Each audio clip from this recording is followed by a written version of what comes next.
Bismillahirrahmanirrahim. Assalamualaikum warahmatullahi wabarakatuh. Perkenalkan, nama saya Rendy Putra Pratama, NIM 13011740054. Pada video kali ini, saya akan mempresentasikan hasil keikutsertaan saya pada program Digital Talent Incubator atau DTI pada Skillset Software Quality Assurance. Pertama, ini adalah laporan DTI yang saya buat untuk mengkonversi ke mata kuliah Warp Apprenticeship DTI. Oke, jadi dimulai dari abstrak.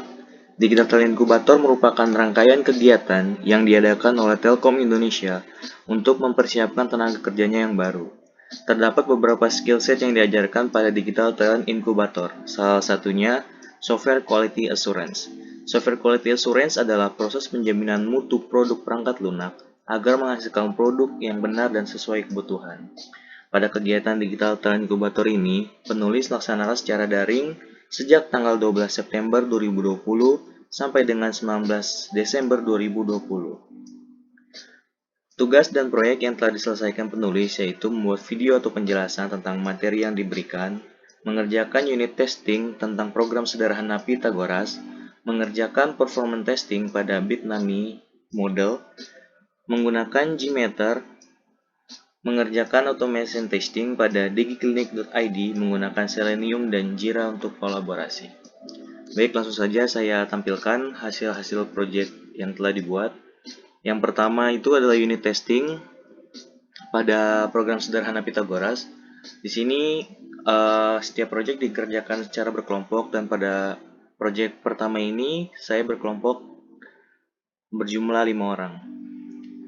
Baik, pertama ini adalah acuan yang akan dites menggunakan beberapa strategi yaitu requirement analysis dan juga ada boundary analysis. Dan di sini terdapat deskripsi seperti contohnya requirement 1 menghitung nilai C, input A-nya sama dengan 0, B sama dengan 0, expected result itu invalid, actual result invalid. Karena salah satu nilai tidak boleh 0.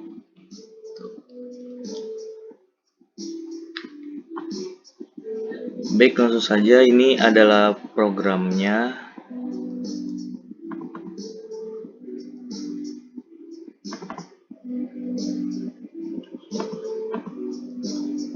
Pertama, saya membuat program cara untuk menghitung Pythagoras. Nah, di sini terdapat satu fungsi untuk menghitung nilai C, dan ini juga fungsi untuk menghitung nilai A dan fungsi untuk menghitung nilai B-nya. Kemudian setelah dibuat program untuk menghitung tes Pythagorasnya, maka dibuatlah program untuk mengetes apakah program Pythagoras ini dapat berjalan dengan baik atau sudah sesuai dengan fungsinya atau belum. Nah, di sini dibuatlah beberapa skenario pengujian. Jika A-nya 0, C-nya 0, maka dia akan memanggil fungsi yang di program Pythagoras dan apakah hasilnya itu invalid atau tidak atau sama. Ini dilakukan sebanyak skenario yang ada di sini. 50 skenario. Dan untuk menjalankannya ini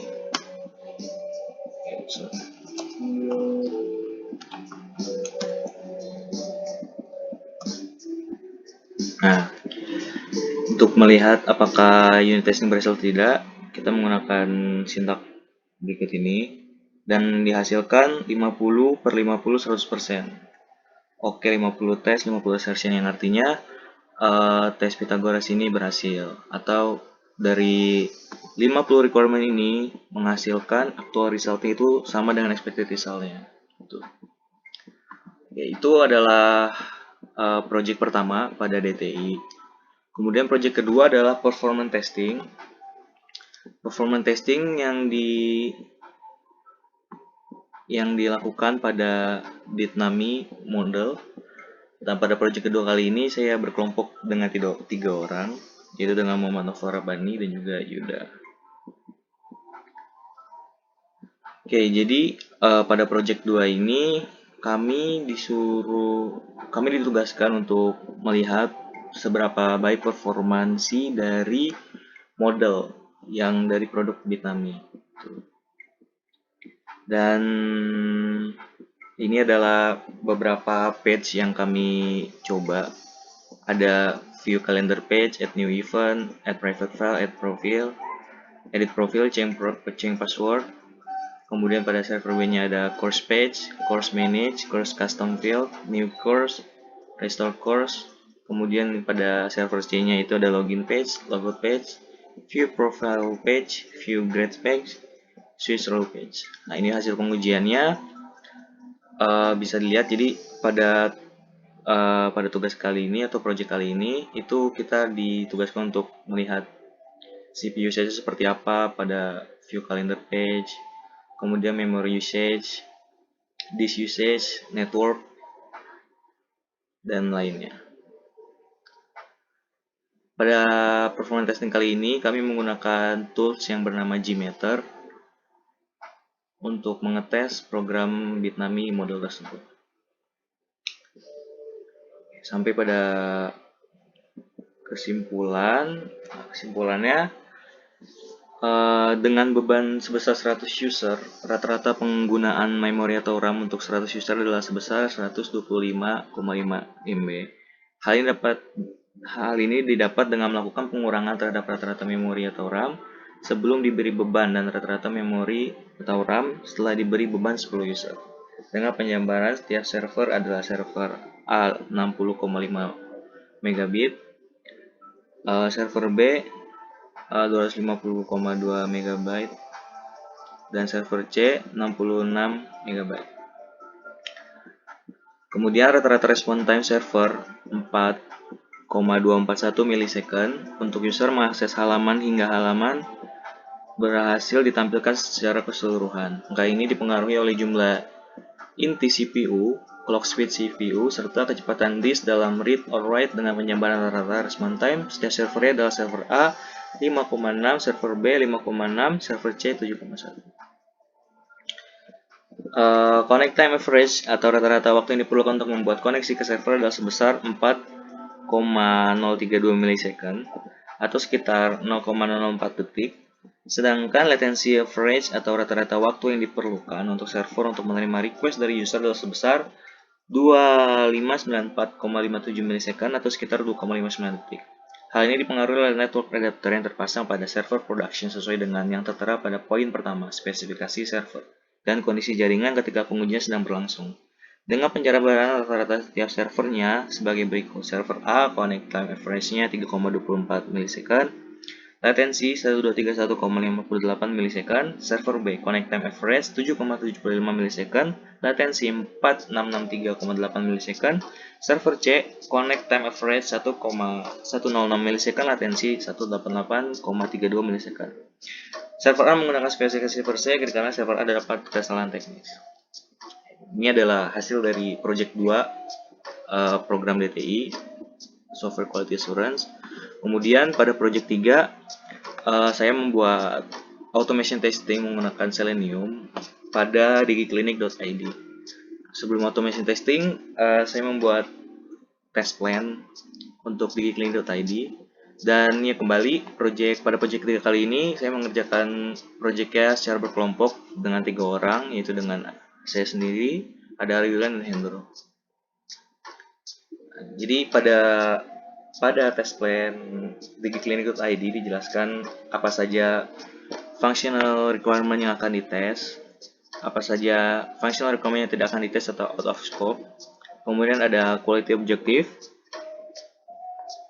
ada roles dan responsibilities, kemudian ada cara mengeksekusi automation testing tersebut pada digiclinic.id.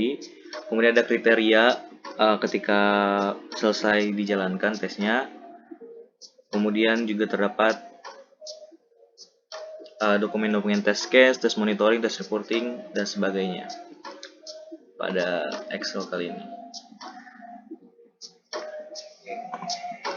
Oke, pada tes skenario terdapat 3 tes skenario yang utama, yaitu lupa sandi, masuk, dan juga daftar. Nah, ini adalah test case-nya, dan saya mengerjakan pada requirement lupa sandi. Itu terdapat 3 test case di sini. Yang pertama itu validasi fitur lupa sandi berhasil untuk existing user. Kemudian yang kedua itu ada validasi fitur lupa sandi gagal untuk existing user. Kemudian yang ketiga, tes case ketiga itu validasi fitur lupa sandi gagal untuk new user.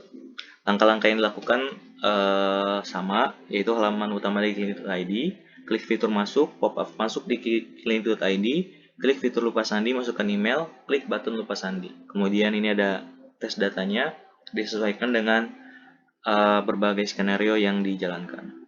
Kemudian di sini terdapat expected result-nya. Jika validasi fitur lupa sandi berhasil, maka expected result-nya menampilkan status periksa email yang kamu daftarkan untuk membuat password baru.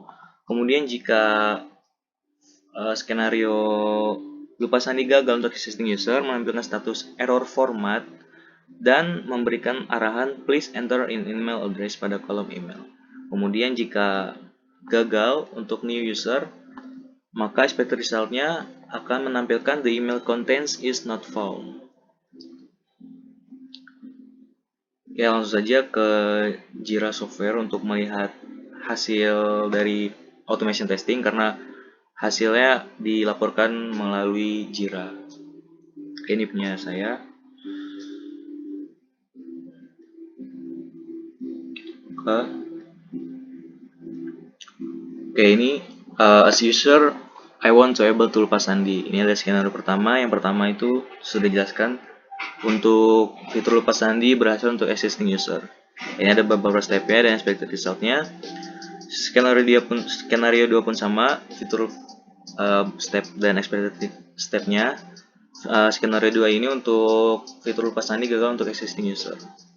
Yang ketiga ini untuk gagal untuk new user. Kemudian hasilnya ini sudah dijalankan dan all pass and done statusnya. Nah, ini untuk yang pertama semuanya berhasil, dan di sini terdapat waktu yang dibutuhkan untuk skenario pertama, untuk skenario kedua, file format, dan skenario ketiga. Dan ini adalah poster yang kami buat setelah melakukan project ketiga, yaitu Selenium Automation Testing Project for Implementation on the Clinic.id. Adapun hasil yang dijalankan 100% pas, tidak ada defect atau bug ditemukan dalam fitur yang diuji. Sarannya untuk website Clinic.id yaitu perlu dilakukan pengembangan kembali untuk meningkatkan performa, terutama saat testing. Ketika pop-up masuk, diklik membutuhkan waktu rata-rata 10 second.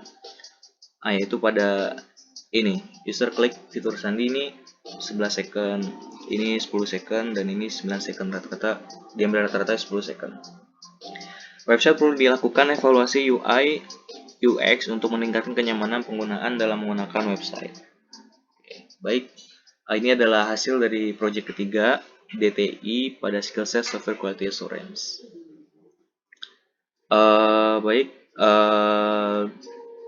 Sekian laporan dari hasil keikutsertaan saya pada program Digital Talent Incubator pada skillset software quality assurance. Kurang lebihnya mohon maaf, semoga bisa membawakan manfaat untuk kita semua, khususnya saya sendiri. Terima kasih. Wassalamualaikum warahmatullahi wabarakatuh.